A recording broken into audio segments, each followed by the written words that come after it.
Makikita natin dito sa ating latest satellite images itong mga makakapal na kaulapan na umiiral sa silangang bahagi ng Luzon ay ang patuloy na epekto ng shear line o yung salubungan ng mainit at malamig na hangin. At sa kasalukuyan itong shear line ay nakakaapekto dito sa silangang bahagi ng Southern Luzon. Samantala ito ng mga kaulapan na nakakaapekto sa silangang bahagi ng Visayas at Mindanao ay dulot naman ng easterlies o yung hangin na nanggagaling sa Karagatang Pasipiko. Sa Metro Manila at lalabing bahagi ng Luzon, yung weather system na makakaapekto sa atin ay ito namang northeast monsoon o yung malamig na hanging amihan. So for the rest of the country, asahan naman natin yung mga tsansa ng thunderstorms, especially dito sa Visayas at Mindanao, at light rains naman ating inaasahan sa malaking bahagi ng Luzon. At dahil sa epekto ng shear line ngayong araw, asahan natin itong mataas sa tsansa ng mga kaulapan at pag-ulan dito sa may area ng Cagayan, Isabela, Aurora, Quirino, pati na rin dito sa may Quezon. Kaya inasahan nga natin sa mga nakaraang oras ay umakyat yung axis ng ating shear line. At ito namang easterlies o yung hangin na nanggagaling sa Karagatang Pasipiko ay magdudulot pa rin ng mga pag-ulan dito sa area ng Bicol Region. For Metro Manila and the rest of Luzon ay bagyang maulap hanggang sa maulap na papawirin na ating inaasahan. May chance pa rin tayo ng mga usual afternoon to evening na mga rain showers or thunderstorms, especially dito sa area ng nalalabing bahagi ng Calabarzon at Mimaropa, at chance naman ng light rain sa ating inaasahan dito sa Metro Manila, nalalabing bahagi ng Central Luzon, pati na rin dito sa may Ilocos Region, malaking bahagi ng Cordillera at nalalabing bahagi ng Cagayan Valley.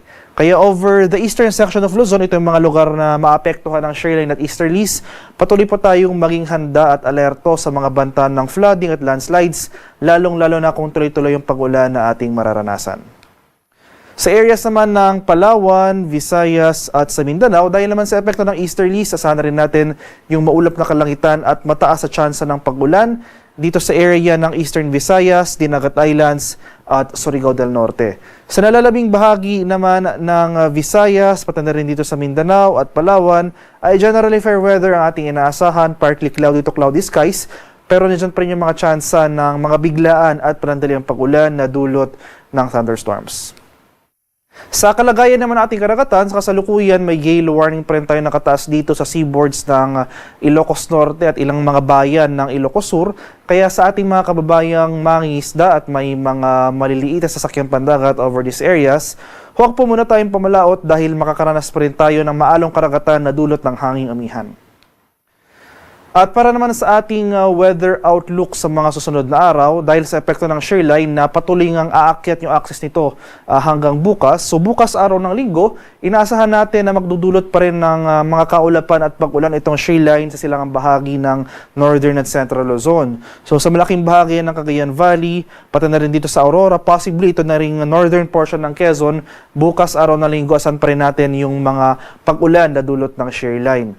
Samantala, sa araw naman ng Lunes hanggang sa Miyerkules, so Monday to Wednesday next week, may inaasahan tayong panabagong bugson ng northeast monsoon o yung amihan na kung saan magdudulot ito. Patuloy ito magdudulot ng mga pag-ulan dito sa silangang bahagi ng Northern Luzon.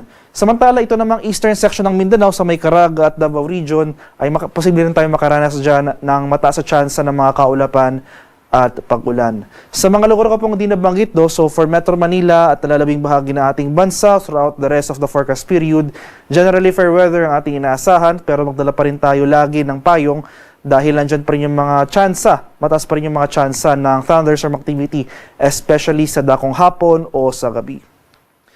At ito yung ating latest tropical cyclone threat potential. So inaasahan natin na for next week, ay posibleng may mamuong low pressure area sa ating monitoring domain within the Philippine Area of Responsibility na kung saan posibleng mamuo ito at posibleng lumapit yung weather disturbance o yung possible low pressure area papalapit sa ating kalupaan na kung saan posible nga itong magdulot ng mga kaulapan at pag-ulan dito sa silangang bahagi ng Mindanao. Kaya patuloy po tayong umantabay sa updates na pinapalabas ng Pag-asa, yung mga daily weather updates natin.